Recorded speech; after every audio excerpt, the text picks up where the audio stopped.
Buenos días desde La Casona, programa cultural producido por la Dirección de Cine y Audiovisuales del Centro Cultural de San Marcos, bajo la dirección de Mario Pozzi Scott. Y aquí estamos además en este ciclo de entrevistas creado por la Oficina de Imagen de La Casona, del Centro Cultural. Y estamos en este momento con un físico eminente, que es el doctor Orlando Paucar, físico nuclear, y hombre de un tesoro de experiencias. Yo me he asombrado leyendo su currículo, porque tiene 26 páginas y ninguna es una anotación secundaria, porque el profesor tiene un desarrollo profesional en el campo de la física nuclear, no solo en el Perú, sino internacionalmente. Entonces, doctor Paucar, muy buenos días y muy agradecido por su presencia aquí en La Casona. Buenos días, muchas gracias por la invitación, profesor. Siempre muy contento de estar aquí en La Casona de San Marcos. Usted sabe que yo soy sanmarquino, soy físico de la Facultad de Ciencias y siempre contento de poder conversar con usted. La otra cuestión, ¿cómo nació? Ustedes, tengo entendido, natural de Huancayo. Mi familia es de Huancayo, tenemos casa en Huancayo, terrenos en Huancayo. Hemos vivido buen tiempo en Huancayo y como usted sabe, los mejores colegios, la mejor universidad está en Lima, uno tiene que emigrar y eso es lo que hicieron mis padres finalmente, ¿no? Emigrar para poder formarnos y educarnos, los hijos. En mi experiencia como periodista, larga experiencia desde luego, encuentro que los andinos, las personas de origen andino, tienen una gran propensión por las matemáticas y por las ciencias naturales. Parece que hay una predisposición, no sé, mental, nerviosa, psicológica. En mi caso, nace ese deseo de estudiar las ciencias a partir de la búsqueda de por qué funcionan las cosas.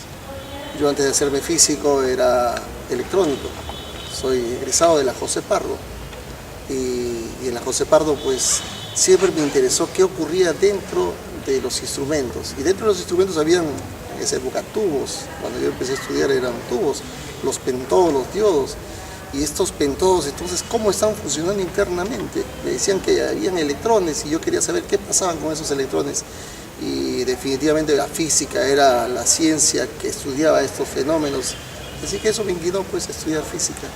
Usted es graduado en diversos centros de estudios superiores. El primero es San Marcos, en orden cronológico. Primero la José Pardo, después estuve en un centro atómico en Argentina, en Ezeiza, después estuve en la Facultad de Física de San Marcos, luego esto me llevó a la Universidad Autónoma de Barcelona con Francisco Fernández, un doctor en física dirigida hacia la física de los neutrones. Y bueno, ahora trabajando en los diferentes quehaceres de la física, en este caso una física aplicada que se llama física médica, la física aplicada a la medicina para salvar vidas. Una cosa interesante, creo, es que usted fue becado a los 17 años para estudiar en Argentina, ¿me equivoco? Sí, después de egresar de técnico en la José Pardo, sabía electricidad electrónica y fui convocado con una beca para estudiar ciencias nucleares en el IPEN, en el Instituto Peruano de Energía Nuclear, a los 17 años. ¿Sí? Todavía para el primer contrato recuerdo que mi padre viajó a firmarlo, porque yo, siendo menor de edad, no podía firmar un contrato, ¿no? ¿Y hubo, creo, una intervención de Modesto Montoya para esta beca o estoy equivocado? Modesto Montoya en esa época todavía no estaba en el país. Él es posterior, luego, ¿no? Él ingresa al IPEN muchos años después. En esa época estaba el profesor Martí Corena, Benjamín Martí Corena, que fue mi profesor de física nuclear. Un gran profesor y tengo un excelente recuerdo de él. Y un gran humanista también, ¿no? Sí. No solo físico. La otra cuestión, doctor, esta catástrofe que ha ocurrido en la planta nuclear de Japón, ¿pudo ser evitada? Siempre existen los riesgos. Usted sabe, los riesgos es una suma de dos componentes. Primero tiene que existir un peligro y luego una exposición a ese peligro. El hecho de tener un reactor nuclear es un riesgo, pero es un riesgo que se calcula matemáticamente en base a una probabilidad. Esa probabilidad matemática siempre nos entrega finalmente, luego de aplicar seguridad nuclear, una probabilidad tan igual como la probabilidad de que ocurra una catástrofe natural. Cuando eso ocurre, entonces uno ese riesgo lo asume. Como en muchas actividades productivas que tenemos, por ejemplo el transporte. Uno tiene los combis, los ómnibus en la calle, sabe que en el año va a tener muchos accidentes con muchos muertos y heridos. Uno esos riesgos lo asume porque va a obtener luego un beneficio positivo. Pero sin embargo también uno tiene que trabajar en la seguridad de estos sistemas. En este caso, entrenar a los choferes, pedir sus licencias, vigilar que los carros estén operativos, adecuadamente operativos. O sea, son las medidas que se toman para evitar accidentes. Lo mismo ocurre en los reactores nucleares.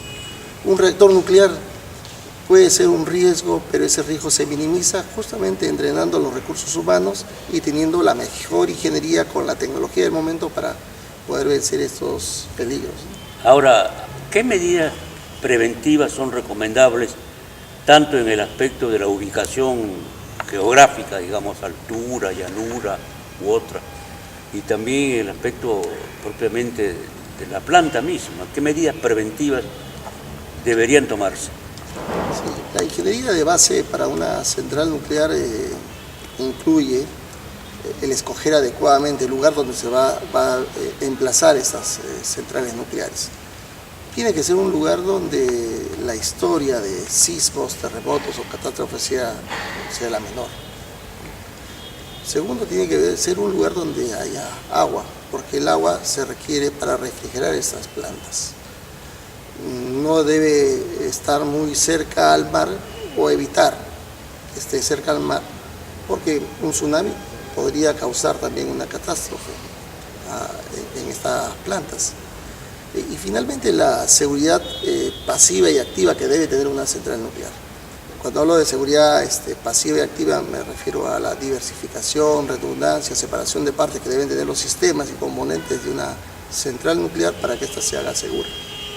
Una cosa que se ha informado es que la planta de la tragedia, digamos, es de tecnología General Electric y podría decirse que hay algún defecto de concepción en esa tecnología o no, pues simplemente es el azar y la fuerza de la naturaleza. Profesor, fíjese, estas plantas nucleares con esta tecnología ya no son construidas más en el mundo. Estos reactores que han sufrido accidentes son reactores que han cumplido 40 años, que es el tiempo máximo de vida útil de un reactor nuclear. Es una tecnología que llamamos nosotros los reactores de segunda generación, de la generación 2. Ya no se fabrican. Ahora están fabricándose y están construyéndose reactores de tercera generación y están en planos y diseños los reactores de cuarta generación. Le comento aquí en nuestra región, en Sudamérica, los reactores nucleares que están planificando construir Brasil y Argentina a través de un proyecto binacional, son los llamados reactores Karen, por sus siglas, son reactores de tercera generación y se están realizando estudios para que estos reactores en el futuro sean de cuarta generación, ¿no? Estamos hablando de una seguridad intrínseca, reactores que en el futuro no van a requerir una refrigeración externa como el agua, sino de otros componentes. Ahora, el reactor nuestro en el que trabaja el Perú, ¿es de primera, de segunda generación? ¿De qué generación? Este reactor es un reactor de investigación. Son reactores de investigación, son reactores que trabajan a muy baja temperatura. No son como los reactores de Fukushima que requieren altas temperaturas para hervir el agua y hacer un proceso de movimiento de turbinas. Aquí no se da esto. Aquí básicamente se aprovecha la nube de neutrones que se genera alrededor. Y esas nubes de neutrones son capaces de activar materiales que eran estables en la naturaleza y se activan para convertirlos en radiactivos. De esta forma, esos elementos radiactivos pueden ser utilizados en medicina, pueden ser utilizados en la industria, en la agricultura y en otras actividades. Se emplea acá en el Perú, ¿no? Aparte también en la medicina. Usted es especialista también en medicina nuclear, ¿no? En física médica. Sí, he tenido oportunidad cuando regresé de Barcelona, de España.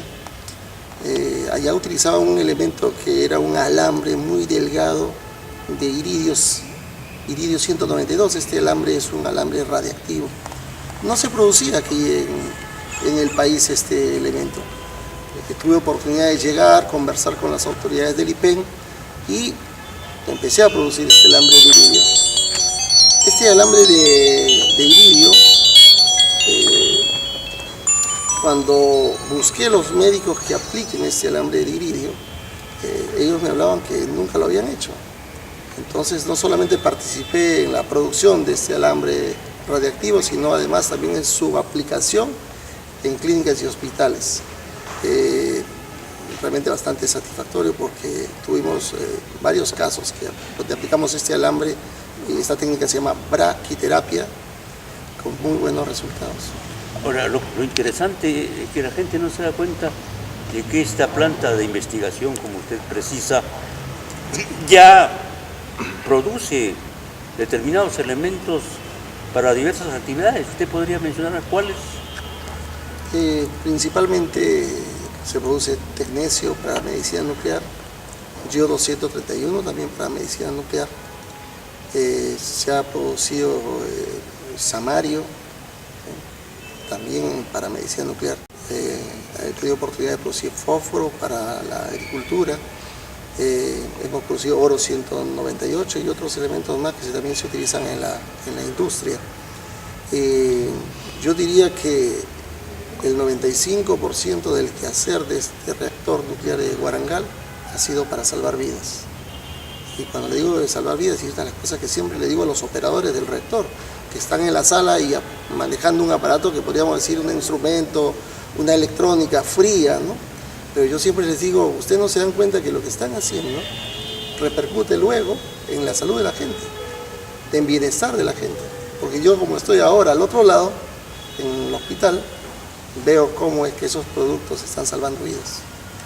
Ahora, una cosa que creo que es interesante también es el hecho de que usted escribió, si no recuerdo mal, no recuerdo si en una entrevista, que en el Perú puede haber cierto tráfico de uranio. ¿Existe eso?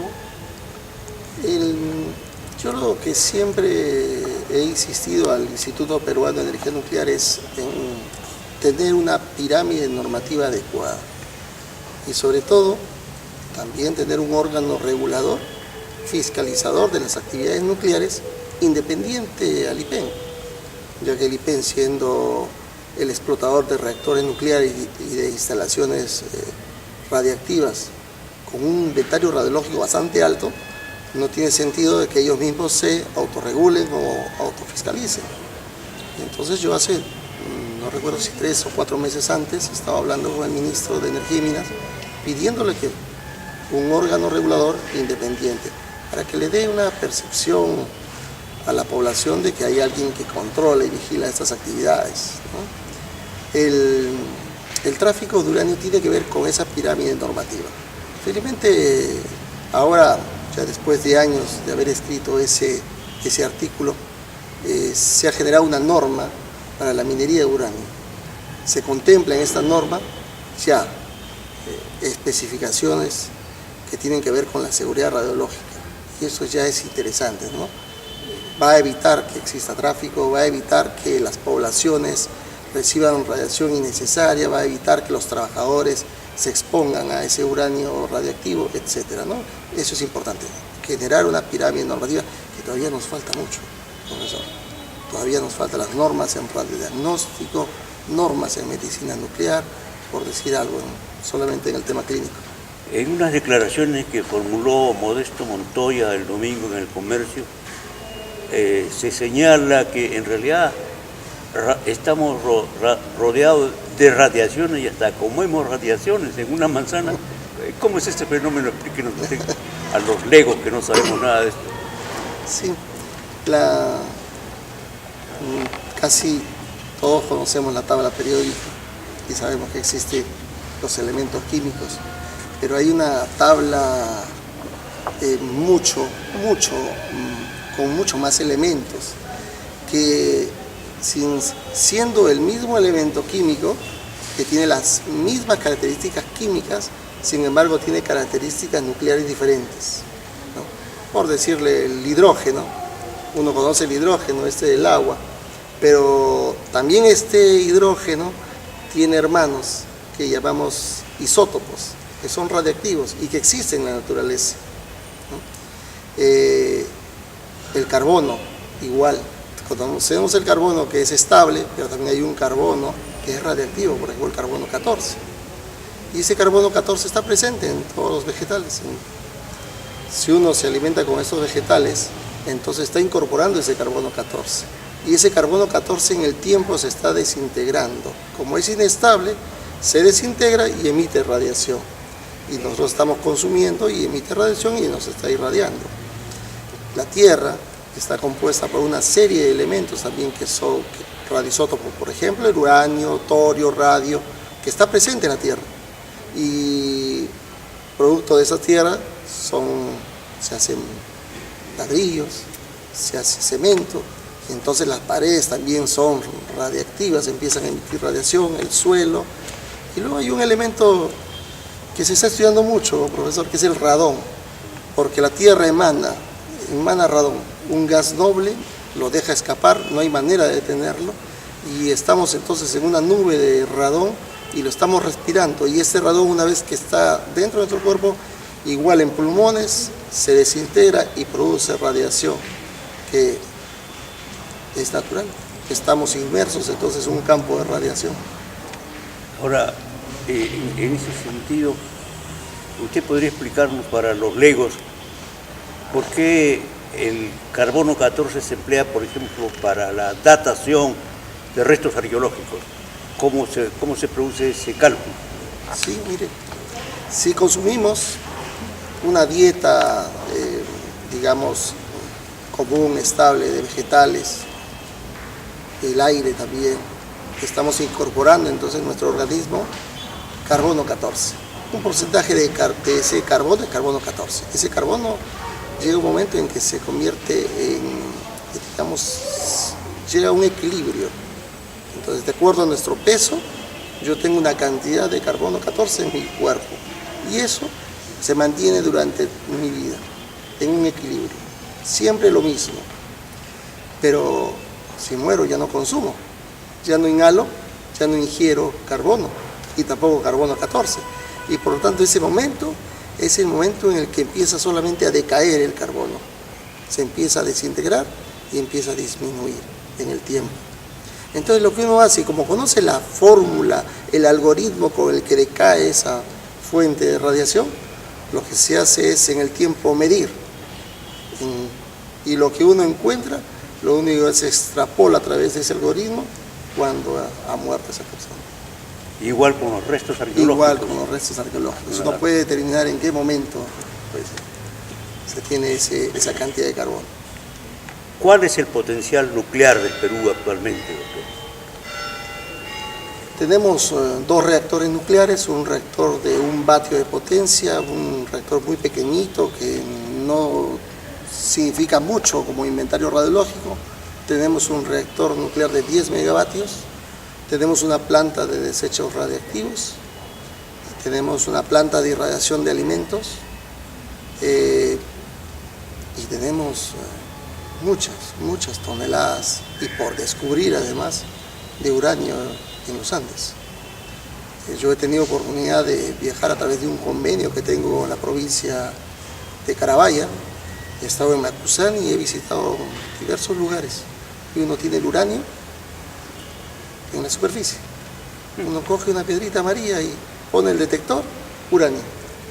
Es increíble la riqueza que existe en esa zona de uranio. Ese es el potencial que tenemos, un potencial ya construido de un centro nuclear, recursos humanos con mucho entrenamiento, pero también tenemos el mineral de uranio. Todo eso puede confluir en un proyecto nacional en energía nuclear, por supuesto para la paz. Cuando se habla, y hace poco escuché al presidente García hablar de desnuclearizar el Perú, yo le he respondido, el país ya está desnuclearizado. El país es libre de armas nucleares, igual que la región, porque hemos firmado un tratado de no proliferación de armas nucleares, por lo tanto toda nuestra región está desnuclearizada. Lo que nosotros estamos usando como energía nuclear es para la paz, de forma pacífica, para usarlo para la medicina, para la industria, para el medio ambiente y también para generar energía eléctrica, para la seguridad energética de nuestro país, profesor. Ahora, ¿cuál es, por ejemplo, se habló mucho de una carga, de cuando vino el terremoto de Chile, que ellos habían devuelto un determinado equipo nuclear? ¿Cuál es el estado, digamos, del trabajo nuclear de Chile? ¿Se encamina a algo armado o no? Como le digo, tenemos tratados firmados y todos los países lo están respetando. En el caso de Chile, ellos han estado trabajando durante mucho tiempo con elementos combustibles que finalmente se han gastado. Algunos llaman a esto desecho radioactivo, pero yo prefiero decirle elemento combustible gastado. Y le voy a decir por qué. Porque el 96% de ese elemento todavía sigue siendo uranio combustible. Pero hay un porcentaje de elementos que se han convertido en el veneno nuclear para ese elemento, que no permiten ser utilizados apropiadamente. Entonces esos elementos pueden estar almacenados hasta que en algún momento Chile pues tenga un sistema de reprocesamiento del combustible. Sin embargo, como Chile vislumbra que no lo va a tener durante mucho tiempo dentro de su política, no lo quiere tener, entonces ese elemento lo ha entregado a Estados Unidos, que sí tiene plantas de reprocesamiento.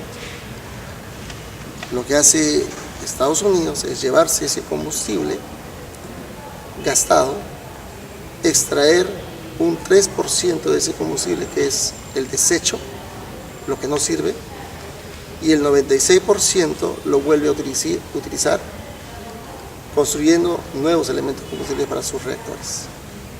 O sea, es un negocio muy bueno para Estados Unidos y rentable y además seguro, porque es una de las formas también que tiene Estados Unidos de acopiar elementos que puedan contener plutonio y que puedan ser robados en algún momento por terroristas.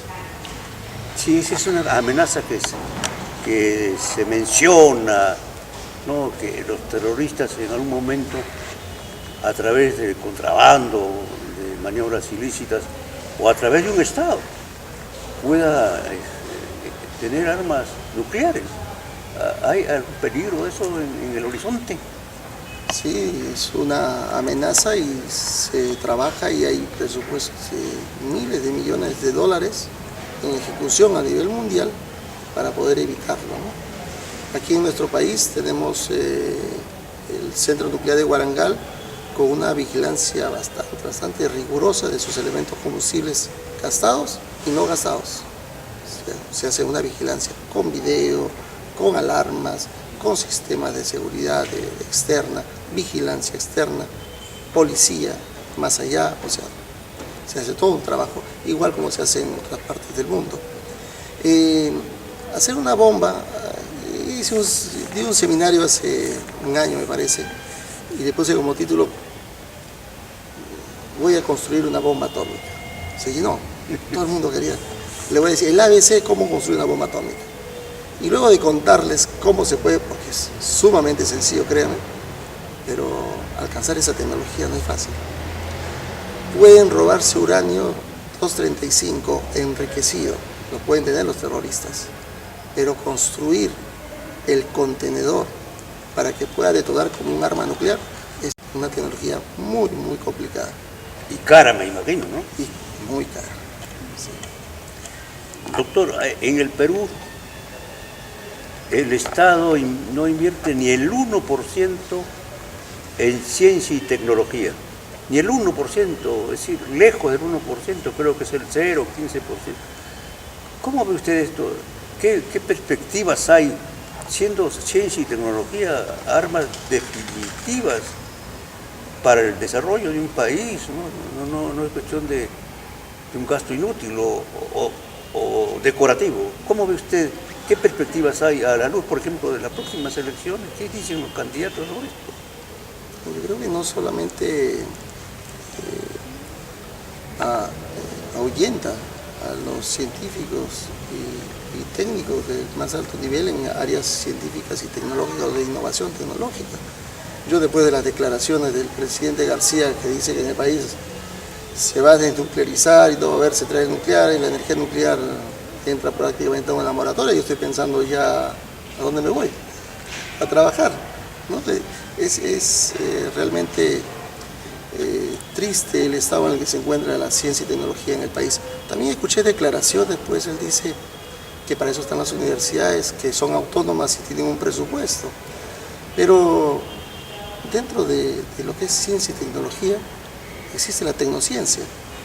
Esa es la tecnociencia, es la que el Estado interviene y dice dónde tenemos que trabajar en la parte tecnológica, científica, para desarrollarnos como país. Estas líneas, si bien es cierto, están en un documento del CONCITEC, parecería que no las conoce el presidente, porque solamente dice que la ciencia se desarrolla en las universidades, pero los ministerios tienen centros de investigación. El IPEN es un centro de investigación que pertenece al Ministerio de Energía y Minas. ¿Qué presupuesto tiene el IPEN para desarrollar ciencia y tecnología? ¿Qué científicos tenemos en el IPEN? Prácticamente no hay. Se han ido. Tenemos muy pocos. O no hay políticas para incorporar científicos a nuestras instituciones de ciencia y tecnología. ¿Qué importancia se le está dando a los institutos tecnológicos?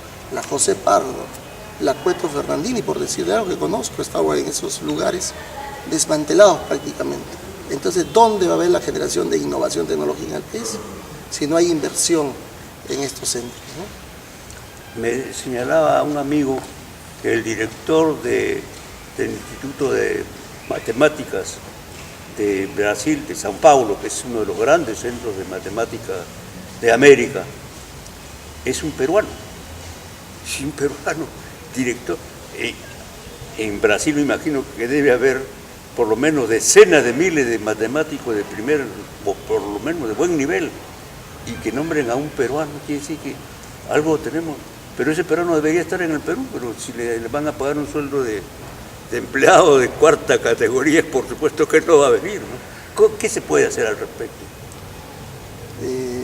Usted tiene razón, científicos, y he tenido oportunidad cuando he estado en Estados Unidos de conocer varios. El doctor José Velasco, lo conocí en Washington, me llevó a su centro, a su laboratorio. Él construye aceleradores de electrones, los ha patentado y me decía, Rolando, vamos a llevar estos aceleradores a Perú para limpiar aguas, las aguas residuales las limpiamos con irradiación de estos aceleradores. Y estaba trabajando en un proyecto con la NASA para producir aceleradores microscópicos, pequeñitos. Una maravilla, y es un peruano, es un arquiteño, increíble. Entonces sí, y cuando he estado en Baltimore también igual, he conocido a científicos que están trabajando en los mejores centros peruanos. Hacen unos trabajos extraordinarios. El encuentro científico internacional que promueve Modesto Montoya, vas a ver eso y la cantidad de peruanos que llegan del extranjero y pueden dar sus conferencias ahí. Es una maravilla conocerlos y saber qué están haciendo. No hay alguien del Estado que esté llevando maximizando esos recursos humanos importantes en el país. Pero los propios científicos están creando sus redes para ver de qué forma pueden contribuir aquí en el país, y eso es bueno. Ahora, una de las áreas, me imagino, en que hay mucho interés tanto en la física como en la medicina, es el del cáncer, ¿no? Un tema que padecen muchas personas, muchos hogares. ¿Cómo se está avanzando en esa exploración, digamos, entre ambas ciencias, ¿no? La medicina y la física? Sí, el cáncer a nivel mundial es la segunda causa de muerte, pero ya está superando inclusive a muerte por problemas cardíacos. 102 personas de cada 100.000 van a tener cáncer este año. Es un número bastante grande. En nuestro país, si bien es cierto, ha habido incorporación de nuevas tecnologías que no existían. Hace 3 años no había en el sector público aceleradores lineales. Ahora ya se están comprando, se están adquiriendo. Sin embargo, todavía falta mucho. Estamos muy lejos de ese tema. Yo he tenido una contribución en este tema, le comento, profesor. He patentado, he innovado un sistema de tratamiento de tumores cerebrales usando un sistema que se llama sistema de radiocirugía estereotáxica. Lo hemos hecho MADI en Perú, junto con unos ingenieros. Hemos construido este sistema, hemos adaptado a un acelerador de electrones y finalmente hemos obtenido un haz muy fino con características de bisturí fotónico para tratar tumores cerebrales. Esto, por supuesto, para lograr la credibilidad de este sistema hemos tenido que pasar por los estándares norteamericanos. Nos hemos ido a la Anderson, Texas, para probar el sistema y nos ha dado, por supuesto, nuestro certificado, nuestro diploma totalmente aprobado. Y lo hemos aplicado, mire, lo tenemos aplicando hace ya 4 años atrás, con 300 pacientes tratados y curados, niños y casos también de malformaciones arteriovenosas. El director médico, el neurocirujano, el doctor Marco Vilca. Y mi idea es replicar pues este sistema y ponerlo a servicio de los hospitales públicos. Ojalá que alguien pueda convocar para poder implementar este sistema en algún hospital o algún centro asistencial acá en el Perú. Lo cual nos lleva un poco a la comprensión o a la visión de que las ciencias no son absolutamente autónomas, independientes, sino que se interconectan, que tienen que tener determinados vínculos normales, establecidos, creo, ¿no? Por ejemplo, ciencia y medicina y física y tantos otros, me imagino. Es difícil, pero finalmente se logra el trabajo multidisciplinario, físicos, ingenieros, tecnólogos, enfermeras, médicos de diferentes especialidades. En esta radiocirugía estereotáxica participa un médico que es un neurocirujano, otro médico que es un radioterapeuta, que conoce de las radiaciones, el neurocirujano conoce del cerebro, el físico busca la precisión y exactitud en el tratamiento, el tecnólogo lo aplica, hace todo el trabajo del técnico y la enfermera al cuidado del paciente en todo momento. Entonces, es un grupo multidisciplinario y tiene que ser así. Y así hay muchos otros ejemplos donde se juntan diferentes especialidades para lograr un objetivo común, ¿no? Ahora, doctor, un tema, el cerebro sigue siendo encerrando, mejor dicho, grandes enigmas, ¿no? Y la física está explorando también con los médicos algo de eso. Aquí en el país no conozco un instituto que esté estudiando, pero sí en el extranjero definitivamente el físico ha contribuido en esto. Le comento que hay físicos que han logrado ganar el Premio Nobel de Medicina, justamente por sus inventos. Es el caso, por ejemplo, del tomógrafo axial computarizado, es el caso de la resonancia magnética nuclear. Estos instrumentos para poder generar imágenes y estudiarlas han sido gracias al trabajo de ingenieros y físicos, ¿no? Pero ya en sí, en el trabajo ya de la imagen, determinar qué contenido, qué mensaje existe en una imagen del cerebro, también es un trabajo de físicos midiendo diferentes parámetros como presión, temperatura, vibración, etc., ¿no? Usted se ha referido en un trabajo a la necesidad de ampliar el panorama, la matriz energética, ¿no? Y ¿cuáles son las necesidades prioritarias en ese campo? ¿Qué se debe y qué se puede hacer en el corto y en el mediano plazo? Cuando uno estudia la matriz energética en nuestro país, y sobre todo la eléctrica, se da cuenta que dependemos de la energía hidroeléctrica en un mayor porcentaje y del gas y el petróleo por otro lado. Una matriz energética de dos componentes no es segura definitivamente, y por eso yo hablo en mis artículos de la inseguridad energética que tenemos acá en el país. Tenemos que incorporar nuevas fuentes de energía, ¿sí?, como por ejemplo la eólica, la solar, y por qué no la nuclear.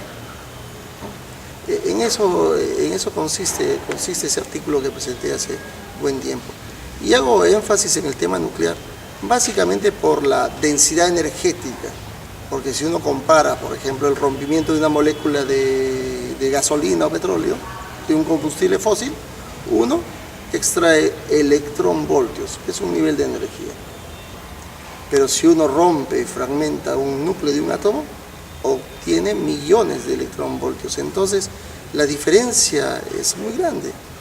1 kilogramo de uranio equivale energéticamente a 100 barriles de petróleo.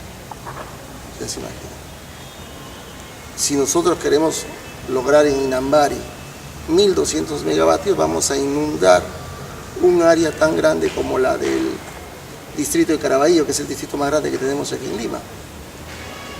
Con energía nuclear, con una planta nuclear, lo podríamos hacer en un terreno de las dimensiones del Estadio Nacional. Entonces ahí está y juega la densidad energética. Tiene sus pros y tiene sus contras, por supuesto, pero eso tiene que partir de un análisis profundo, ¿no?, de un análisis donde uno vea los diferentes campos del poder, económico, político, social, científico, tecnológico, ambiental. Luego de un estudio, recién podemos decidir consensuadamente con la población.